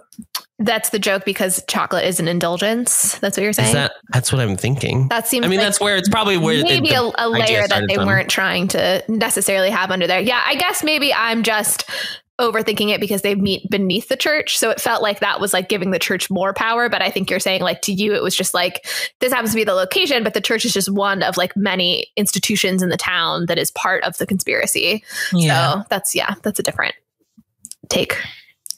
And it's like, and I will say underneath, first of all, I can't even believe we've made it this far. And I have not said the production design and the costume design of this movie are literally perfect. Yeah. It's gorgeous to look at. It's so much fun, so much attention to detail. All the characters feel unique. Like I didn't feel like there was too many characters. Like I was like, oh, maybe I didn't need the comedian, but I was like, but he's there and he's still so funny. Yeah. You know, like all of them fit. He is from The Mighty Bosch, which was the thing that Noel Fielding originally got famous for. So there you go. There's your connection. I was gonna say the vault downstairs, like where once they go under the confessional, under the church. I just liked that. I thought it was like such a great design. I liked that it all kind of happened. I was like the centerpiece of where it was all happening. That's all I wanted to say. That was a really cool space that they had designed. And the costume designings too, of like the characters, like the three villains look like three villains like in a comic or like a cartoon. Yeah. Like they're just never in this movie did somebody appear on screen and I went like, oh, who was that guy again? Right. Because they were all so visually distinctive that like you immediately got the archetype and who each character was and couldn't. And each of them had like a joke bit too. Yeah. Yes, they had like an identifying bit. The bit of I don't remember the third chocolatier who like if you say the word pour around him, he would throw up. It's so stupid. Yeah. Oh my god, we have to talk again about the Matt Lucas joke that I like, which is that people keep saying like if they were to meet with an accident, and then he would say, Matt Lucas joke do you like? Which one is it? Where he would say like in which they die, which was so funny. But I do want to say, because I shouted out that there were multiple actors in this who were in Mitchell and Webb's Peep Show, that this is a bit in the sketch show that Mitchell and Webb look, and it's one of my favorite sketches of theirs, where it's like an evil guy and then he has two henchmen who he keeps being like, what if they were to meet with an accident? And one of the henchmen is like, we've had meetings about this. When you say things like that aren't clear, we don't know what to do. So I need you to lay out, you want us to kill him, right? And he's like, perhaps something unfortunate would to happen. He was like, no, again, I need you to give me clear metrics. The fact that we've now been talking about this movie for an hour and a half and we have not brought up all of the laundry people or Olivia Colman is crazy. I know. This movie has so many characters, but it doesn't feel like it's overstuffed with people either. But that's the whole like Wonka. That's the whole Roald Dahl of it all, right? Like you have these like colorful, memorable characters that. Yeah, that also feels very Monty Python too, where everybody is like a distinct like joke type and joke. Yeah, everyone has their like one bit that they do, which is very fun. Should we talk about quickly? Were there any standouts? You said the comedian from the laundry. The comedian. Everybody's names are so funny too. Like their names correspond to their like job or whatever. Like Mrs. Scrubbit owns the laundry. Abacus was an accountant. Go click the damn Wikipedia page and go back. I loved Bleacher and Scrub It together. They're like stupid ruse of like, yeah, let's tell Scrub It that Bleacher is part of like Bavarian royalty. It was very 12th Night. Yes. And he goes along with it. And it's so fun. He's like walking around in this lederhosen and he's like, oh, my thighs. Showing his thighs. I love that was what they told him to do. Piper Benz is a plumber. Lottie Bell worked for the telephone company. She was a telephone switchboard operator. What was the other one? Does the comedian have an name? Abacus. Oh, Larry Chucklesworth. I loved when they were like set free, when they like their debts were paid, and Bleacher goes up to him and he's like, "Don't give up. You really have something. You really have something." It's so stupid. And his like one bit is that he can make himself sound like he's underwater. Well, but his other bit, which I loved, is that he keeps setting up these like my wife jokes, and then he's like, actually, I really miss her, and I really want to. And then he like at the end we like see him at the club like wooing her back, and I just thought that was so cute. It's so funny. Okay, that was great. They're all great. The side characters are great. There's like a little team that's all very fun. Yeah, I love when they're all in the windows and they like gradually all appear from their rooms to be like, I'll do this and I'll do that. And I love a team heist. I love it.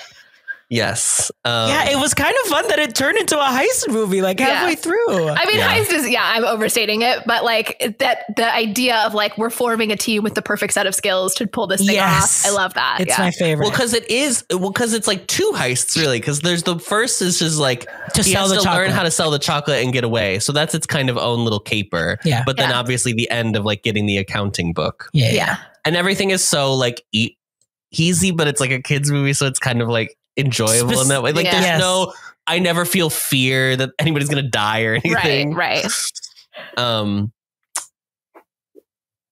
But Death by Chocolate, what a way to go. You know what I mean?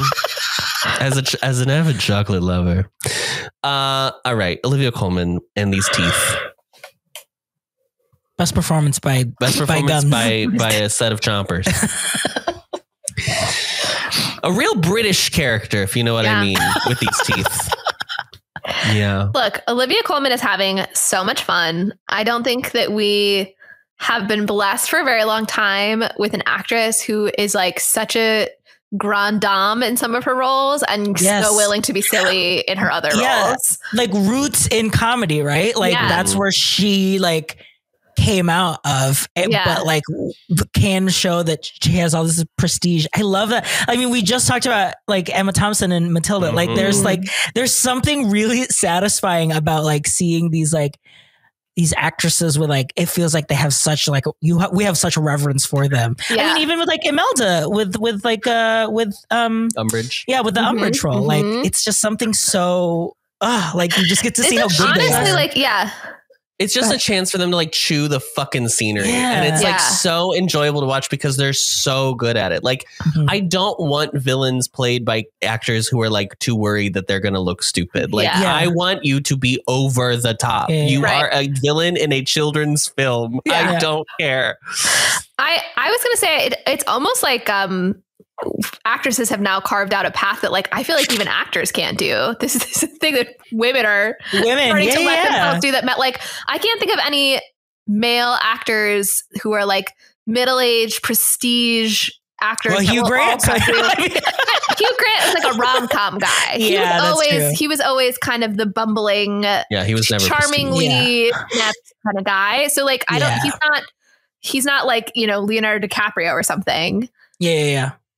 But like, I can't think of anybody who's sort of in that range for male actors who like can go back and forth quite that much. It's like if Robert De Niro all of a sudden did like a well, famously Robert De Niro did Bad Grandpa, which we all remember. That's true. He with does. Aubrey Plaza. He does do that. I guess so. Yeah, sometimes, but I feel like men have to do it in a more it's like raunchier. The shock factor of it being raunchy. It's like a National Lampoon type of energy, as opposed to like here where you're playing like just like delightful children's villain. Yeah. Well, and also I think a lot of children, I think we're coming out of it finally, but there was a period of time where children's villains all ended up being like, and they're actually, this is why they're upset. Oh, first they were gay, and then they had a backstory. First they were gay, yeah. And then they were like, no, they're just like wayward. They have to, yeah. Yes, yeah. And they get to redeem at the end. And now they're just villains again. No redemptions. Yeah. No. Just let him be evil. She sucks. She sucks. Mrs. Scrubbit sucks. Let her suck. Yeah. Okay. Her redemption is that she at least found a man. Or she's always had a man. She just never looked at him the way she finally has.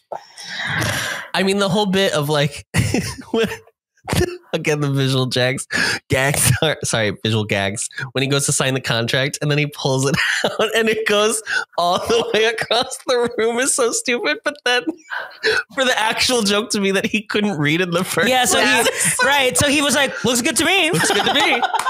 And she's like, oh. Yeah. It's, she's so funny in this. And she kind of like doesn't have a ton to do. It reminds me of like her, not obviously the same role in any way whatsoever. It reminds me of Heartstopper, how like she also is in a similar, like she doesn't have a ton to do, but she does like, she's just so good at like doing this. Like every role she just is like, no, I'm fully in it. I don't know. She's one of our greats currently, which is very, very nice. And it's played Queen Elizabeth, you know? So, and she played Queen Elizabeth. Yeah, would you like to talk more about The Crown, Adam? You usually try to find a way to do that. Okay. We've now talked about both Imelda and Olivia, so you know, all we need is a quick clairvoy. And I'm off on a tangent. Is there anything else? Have we covered it all? I feel like we probably should talk about the girl. Yeah, what do you have to say about the girl? Colleen. I'm going to say this, and this is not because is just because they're similar type films. This is the only reason I'm comparing them. Jingle Jangle.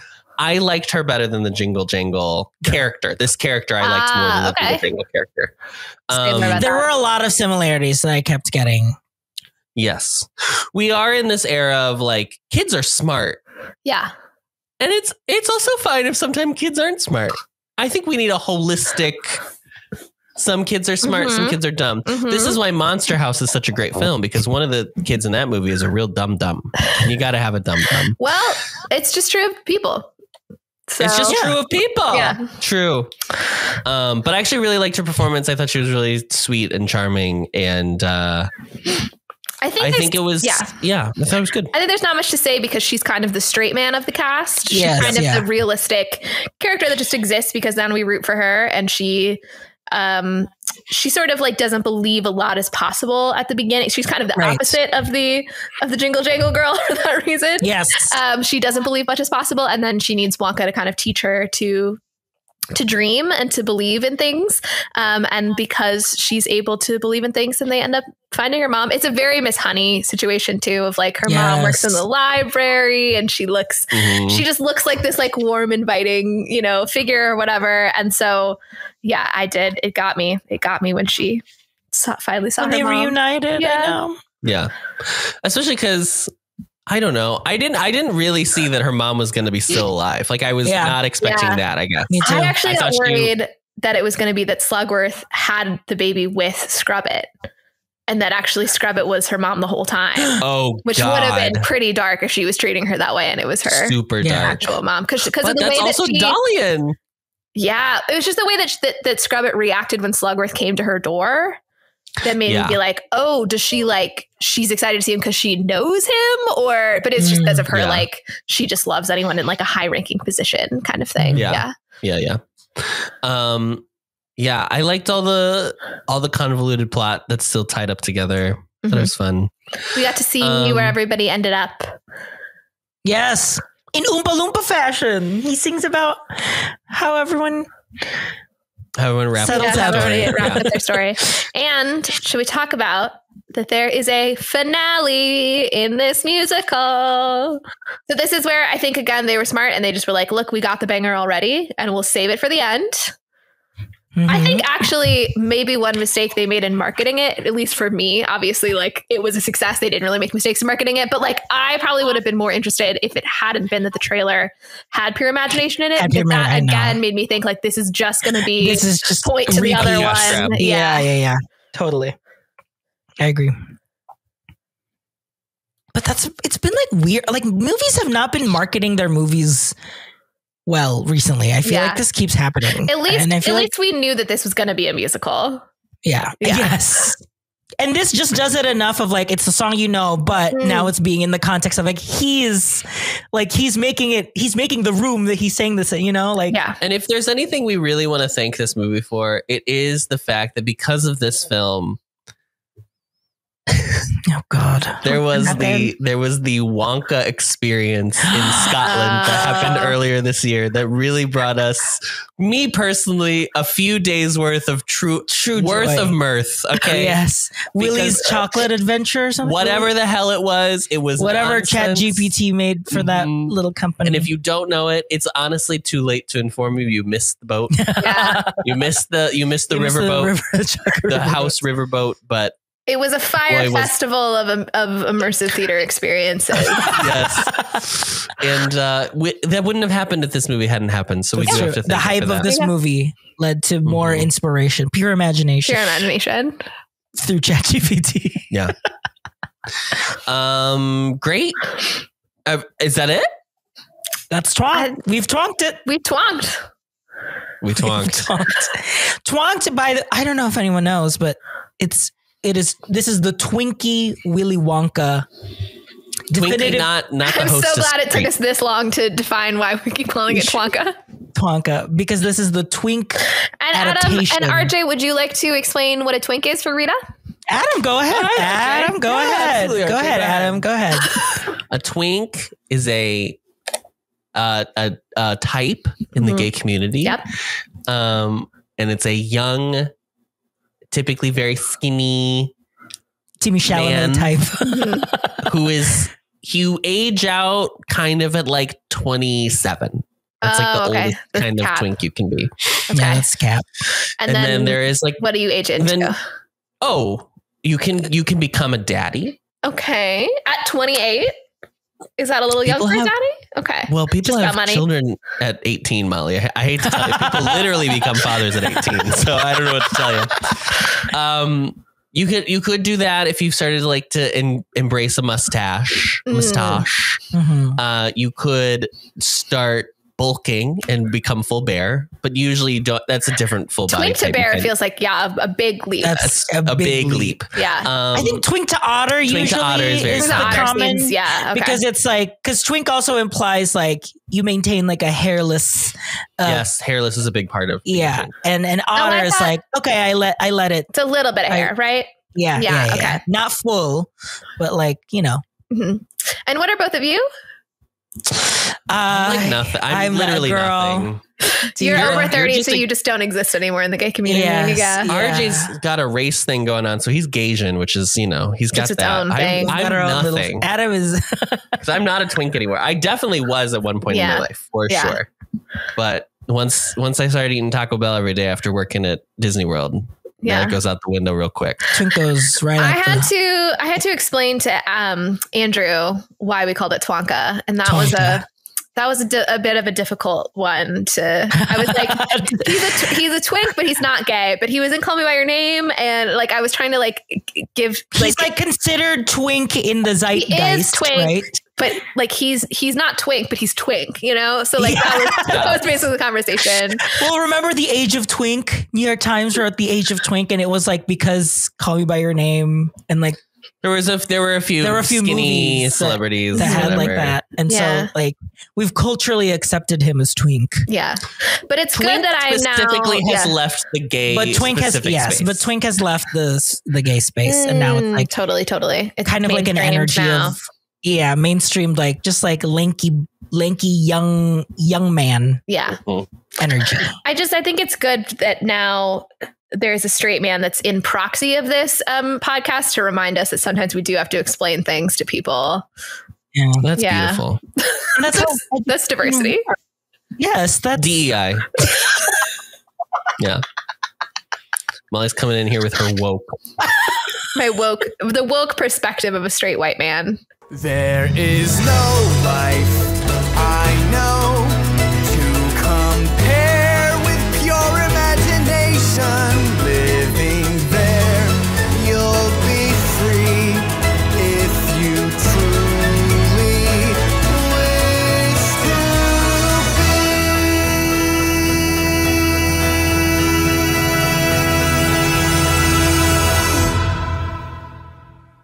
let's talk about what the critics have to say. So, in the Hollywood Reporter, David Rooney, overall, by the way, critics 82% on Rotten Tomatoes, certified fresh, audience score of like 93 or something like that. And all of those are listeners to Showgays in there. David Rooney says, I just wish I found the performance more infectious overall. He's talking about Timothée Chalamet, but so much wide-eyed optimism becomes wearying. And the wistful memories of Willie's mother, while beautifully visualized in photo flipbook style, are more sentimental than affecting. Even if it's plausible that the young Wonka might not have developed the arrogant authoritarian side of the character as conceived by Dahl, Willie feels neutered here, stripped of any edge that might have made him interesting. His magical ability to make chocolates levitate or to turn a cavernous, dilapidated retail space into a cornucopia of wonders just seemed like the kind of standard issue CG doodling you see in TV commercials. Young audiences may well be enchanted, but I'm sad to report I found the whole confection sickly sweet and hopelessly twee. I disagree. Not a strong review from David Rooney. I don't think this movie is twee at all. I think it's too funny to be twee. Yeah, it's too quick. Yeah. Like the jokes are so fast. Like sometimes you might not even like catch it. They're like, oh, that was really funny. Yeah. Richard Lawson from Vanity Fair says, Wonka is mostly concerned with delivering poor Noodle to a better life and letting Wonka make some peace with the death of his mother, played in flashback with easygoing radiance by Sally Hawkins. Wonka doesn't have much of an arc beyond that. He doesn't really grow or change in any significant way, which is actually to the film's credit. Wonka keeps Wonka largely inscrutable, as he should be. I feared a love interest, but he or she thankfully never arrives. We needn't know about Wonka's sex life. He is there instead to amuse and delight as he shares the output of his obsessive work. Wonka does that quite well in the clever, inviting world the king has built for him, a place of surprising depth and pure imagination. Were people worried they were going to make Wonka gay? Was that what was happening in this? Oh, no, I think he was worried that he was going to just have a romance of some kind. Oh, okay. It just is a genuine trying to be progressive with the pronoun situation. Yeah. Okay. Well, it's probably also a joke about Twinkie Wonka, for sure. I was not necessarily worried about that. I didn't think they were going to do that, but I was. I think like the thing that I liked about all of his like inventions in the movie, because they can't just keep recreating the ones from the 1971 version. Like I like that they're all different ideas of like the chocolates that he creates. I like his little like suitcase that opens up with all the ingredients, which I said, he was like, they were like, how are we going to make all this money? And he was like, would you like some chocolate? I have all these ingredients here. And I was like, why don't you sell the ingredients, friend? Yes. And then you can make some of these sovereigns. Betrayal. Oh, I loved that the opening number had the like, I have 12 sovereigns, and then throughout the number he keeps losing them or spending them or whatever, and then it keeps going down. That was great. Great setup. Well, that was another one, was he loses that last sovereign in the grate. Yeah. And that's where Charlie Bucket finds his coin that he goes and buys. Wow. But again, like you would only get that if you're like really looking for it. Yeah. It's not going to be like so obvious. And one of my favorite critics, Linda Holmes from NPR, she writes, this is an entertaining, upbeat, imaginative film, even if it doesn't feel much like Willy Wonka. King came up with this story himself, and there's none of the you better be good for goodness sake message of the original story. Rather than focusing on the moral worthiness of children, it focuses on the need for connection and wonder that adults and kids share. At its core, Wonka is an adventure about a young man who needs his friends to help him overcome a series of obstacles and make his dreams come true so that he can help them have theirs in return. A couple of the musical numbers do have the over-the-top fantasy elements you might associate with what will later be Willy's Factory, and while most of the songs are new, Wonka borrows a couple of the 1971 film's best remembered musical moments. The question ultimately is this: without more of an undercurrent of menace than this, does the story have any connection to Roald Dahl, to Charlie and the Chocolate Factory? It is concerning in fact, to think of this as a young Willy Wonka. If this character played by Chalamet later turned into the one played by Wilder, who impassively watches as a child apparently drowns, something very bad has happened in the interim.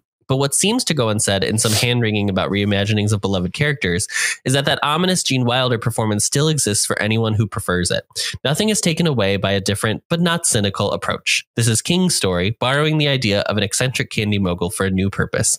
Menace will always be available. It's no sin to look through a more optimistic lens as well.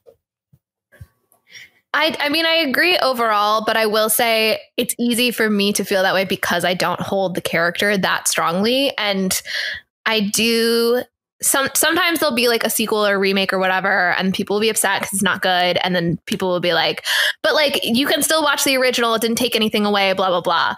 And I see their point, but sometimes I do not watch pieces of media that I think are going to be a watered down version of something I already like, because it will dilute my experience of enjoying the thing. I think it's legitimate to say, like, I care about this original thing so much that I am wary of a new version of it. Now, obviously, that never justifies like harassing the people who made it or whatever. Like that's where internet culture gets weird. But I think it's fine to say, like, if I were a Willy Wonka stan, to be like, I'm not sure I want to watch this movie because I know that I'm going to have feelings about how they portray the character. Like, I don't love the argument of like, well, the old one still exists. Nobody's taking anything away. I think it's still fine to say, I don't like the new version of something. Yeah, but that's two different arguments, right? Like, if you can say like, I don't love something new, the argument in return being you still have the old thing. You don't have to watch the new thing. That's kind of two separate ideas. I guess I always take you can still watch the old one as a criticism of being wary of the new one. I've never taken it as, okay, then don't watch the new one, just watch the old one, which is sometimes what I choose to do. I take it as like watching the new one shouldn't ruin your experience of the old one. But like sometimes it doesn't ruin it, but like I do think it dilutes it. Interesting, because I've actually said, because obviously I used to be more in a Disney space, I would say that to people where I was like, you can just watch the old one. It's fine. Like, no one's stopping you. And I always meant it as like, you literally do not have to watch this new thing. Yeah. Interesting. Well, I guess people write in and let us know what you have interpreted. Where you stand. Oh my God, wait, sorry. This is not completely on topic, but I must know. What do you think the term disposable income means?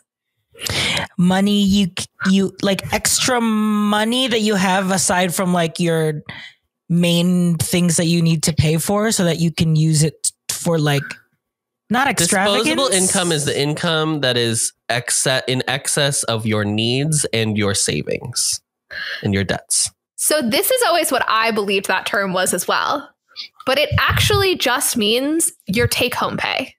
It's just your net income. Huh? And I learned this and was like, what? And I texted my sister. Berenstain Bears. This feels Look it like... up on Wikipedia. Pull up the Wikipedia page on disposable income right now. I found this out. I texted my sister. I said, did you know this is what disposable income means? And she was like, yes. So I was like, I guess I'm the person who's been walking around with an incorrect idea of what disposable income means this whole time. But then my brother, my sister-in-law, Andrew, all of them said, no, we thought that it meant what you thought it meant, which is extra, like money that you have to make decisions with. The disposable income. It doesn't mean like dispose of. Yes, I always thought that too. Like I could dispose of this money and I would still be okay. But it just means like disposable in the sense of like that money which it's you your have net money. It's like disposing of it in the sense of like putting it into category. Like it's the money you have that you get to decide how it is allocated. Oh, crazy. Disposable, and on the Wikipedia page, it does say disposable income can be understood as one, national disposable income of a country, the national income minus current transfers, or disposable income of family household income, the income that individuals or households have for their spending. So just in entirety. In entirety. Everything, yeah. Oh, yeah. Here, the term is often incorrectly used to denote discretionary income, which is, for example, people commonly refer to disposable income as the amount of play money left to spend or save. So discretionary income? I just needed to like, I've been feeling relieved by other people having the impression that I did, because I was like, how much of it is me misinterpreting what somebody is saying with disposable income versus them also being mistaken in the way that they're using it. Hi, Mom. Oh, hi, Adam. You're live on Showgays, hi, man. but not for a movie musical reason. I have a question for you. Am I live right now? You're live right now. You for how many years did you work at the court? 38. My mother, for those who don't know, worked for the judicial branch of the government at the United States Bankruptcy Court of the Northern District of Both Indiana. of our mothers were, in legal areas. In legal areas, yeah. My mom was the finance manager of the court. So my mom specifically worked in finance for 38 years. Yes. Mother, if I was to ask you, what is the definition of disposable income? What is it? Jesus, God. You realize I'm in bed, right? It's just disposable income, Mom. I'm not asking you theory of relativity. Disposable income is the money that you have left over after you basically pay for your basic living expenses. Okay, that's what Molly and I and RJ thought as well. Mom, we are all wrong. Do you want to know what it actually is economically? Oh, sure. Well, you're asking for an economic question now. Okay. I mean, it's the same idea. Disposable income is total personal income minus current taxes on your income. So it's just your take-home pay. That is what disposable income is. What you and I and Molly and RJ thought it was. And the world. And the rest of the living world is discretionary income. Huh? Discretionary income is I understand what you just said, but isn't that crazy? Isn't that wild? I'm sorry. Uncle Sam gets their frickin' they say the rest of it is discretion I can spend on what I want. The rest after Uncle Sam gets their cut is disposable. Yeah, that's what I mean. It's discretionary if I want to have a roof over my head. Right? Oh, yeah. My stomach or heat in my house. Sure. Yeah. Anyway, I just wanted to see if you knew. Okay. Well, have a good night, Mom. Thank you for answering my call. Okay. Thanks for making me look stupid. No. We all learned together. Okay, good. Thanks, RJ. Bye. Bye. Bye, Molly. Bye, RJ. Bye. Welcome to our economics podcast, Disposable Income. Okay. So that was those. I don't know how we got there. I don't remember, but. What do the people think? What do the people besides dispense? What do the people think about disposable income is? Okay, this movie on Letterboxd is a 3.2 out of 5 stars, which is lower than I would have expected. Yeah. I have a few reviews here. I have one from Katie that says Hugh Grant's accent implies Oompa Loompa Land is actually just England, which I think is very funny. Yeah. Lucia gave it 4 stars and says, imagine being lactose intolerant in this universe. And Julia gave it 4 stars and said, maybe the real chocolate was the friends we made along the way. Classic. Which is the crux of the film. RJ. Crux. As the person who had to compile the plot. The summary. I'm going to let you take the first MVP. I mean, I'll take the twonk. Timothée Chalamet was a delight. And I think it helped that we've seen him like be goofy on SNL, like so that I could kind of like see like how he would kind of like let loose in this role. And yes, we already talked about like it feels like he's paying homage to the Gene Wilder character, but still very much like because it's so far so far apart from what we know of the Gene Wilder character, like time wise, that you can see like the dreamer part of Willy Wonka, and he's able to really just like sink into it and live in it. And like, genuinely, like you could tell that he was having fun, which made me have fun. Like, and it was just a fun time. So Molly. Hugnificent Grant, of course, is the other obvious pick. Hugh Grant as the Willy Wonka, not the Willy Wonka, as Oompa Loompa. Just absolute comedic perfection. Every line is delivered exactly as it should be. And as we said, he is sprinkled in as a beautiful, just little aperitif on top of the movie. And I loved it. I'm going to take the director and story creator. I'm going to take Paul King. I have never seen the Paddington films. I've only heard that they're great. Everyone says that they're great. Yeah. Everyone says the sequel is actually better than the first one even. Hugh Grant. Hugh Grant is the villain in that one. Yes. So I would like to go now watch them because if this is the energy, like this is so fun.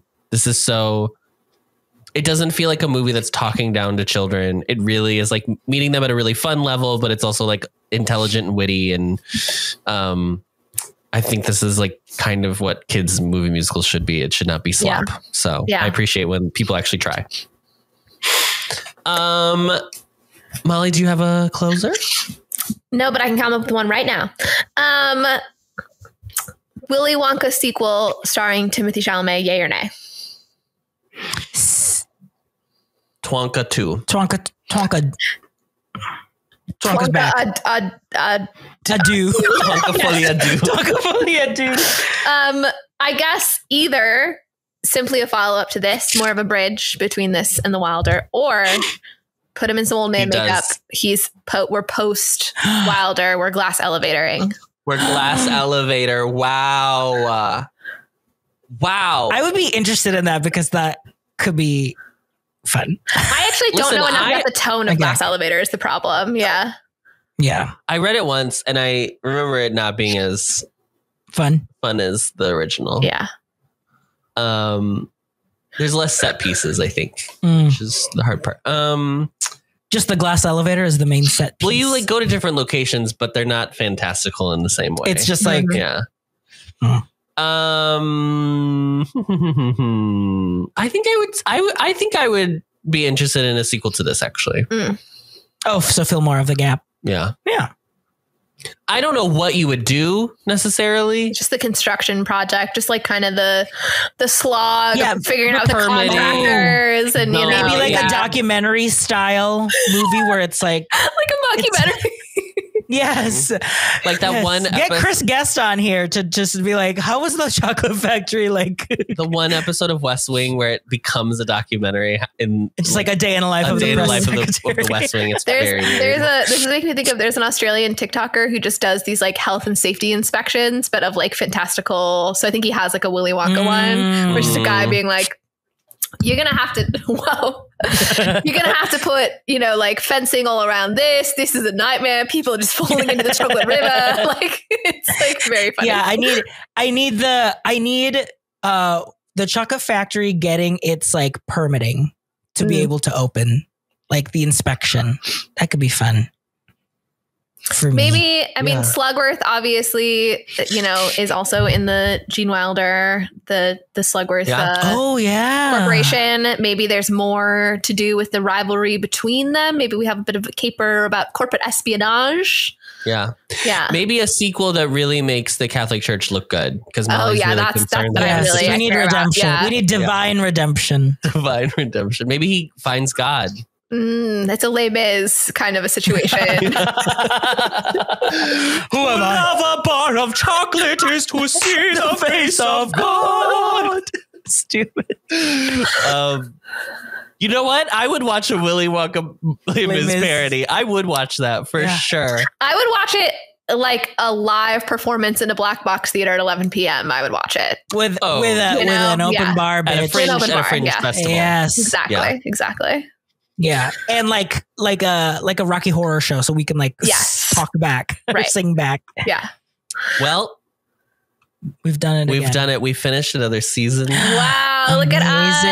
Our next episode will be on November 15th. We'll be opening the polls. We should be making a poll. We will be opening a poll. We'll be creating a poll. Will it be in the notes of this episode? In the notes of the episode to a Google poll, so you can write in. Maybe what award categories you want to see. Best illiterate character. I don't know. So can we do cross season on that, or we have 2 from this season, so you at least have 2 options from this season. What was it? Was it in Oliver? Was it in? Matilda? It's somebody. We just talked about it. I'll have to look back. This will all be in the planning meeting. Don't worry. So yeah, let us know what categories we should consider, and your audience choice. Like the audience favorite episode of show. Oh, yeah, best episode season, and we're also gonna have a new one of write-in submissions for what musicals. Yes, to put into next year. We're starting to run out. Run the well dry. Skimming the cream off the top. Yeah. So just some options. I found out one today that was an inspiration for this movie. So the director was inspired by Annie. He was inspired by Oliver. He was inspired by Cabaret, which I found very interesting. He's also inspired by a movie called Bugsy Malone, which I think I've heard in reference, but I didn't realize it was a musical. It's the Sondheim. Is it? No. I don't think. Is it the Madonna? Bugsy Malone's the Madonna? You're thinking of. You're thinking of Dick Tracy. Dick Tracy. No, not Dick Tracy. Bugsy Malone is a parody gangster movie where all the adults are played by children, and it's a musical. That's fun. This. And I was like, "This is a hat on a hat on a hat." Maximalist, honey. It was like my friend in high school who would always say that he wanted to do a production of Cats where they're all actually just played by cats. So stupid. I would like to see it. So the poll is in the description, wherever you listen. Podcasts are huge. Hey, review our podcast. Is that a thing we're supposed to tell people to do sometimes? Oh yeah, maybe What's do that. The point? We'll never read them. It's fine. Well, or write it. Isn't it for the algorithm or something? For the algorithm gods? Oh, the algorithm is never going to find us. It's fine. Okay. I'm happy to hide for the algorithm. Yeah, I don't want notoriety, everyone. Please don't make anyone pay attention to us. Just the best thing you can do is if you know someone who likes movie musicals, you probably have one person in your life. Yeah. And they probably have one movie that they really like that we have talked about. Think about who would you text to ask them what they think disposable income means? And then they would love this episode. Yeah. This one specifically. Yeah. Great. Well, and with that, I have a very nice puzzle for you. If you are wise, you'll listen to me. Thank you for listening to the best revival of a podcast, Showgays. You can find us on social media. Adam is at Adam Noecker on Twitter. RJ is at RJ Food Rocks on Instagram. And Molly is at Molly Matiny on Instagram. This episode was edited and mixed by Adam Noecker. This has been an Ampliverse production. You can find our show page and more information at theampliverse.com. If you'd like to send us your own takes on the movie we just watched, reach out to us via email and we might read it aloud on the show. Our email is showgazemoviemusical@gmail.com. Don't forget to follow us on Apple Podcasts or wherever you find your podcasts. And as always, rate, review, and subscribe to help others find the show. And now, as always, the show must go on, so stick around to hear what we're going to be watching next episode. Discovering voices, building worlds, the Ampliverse.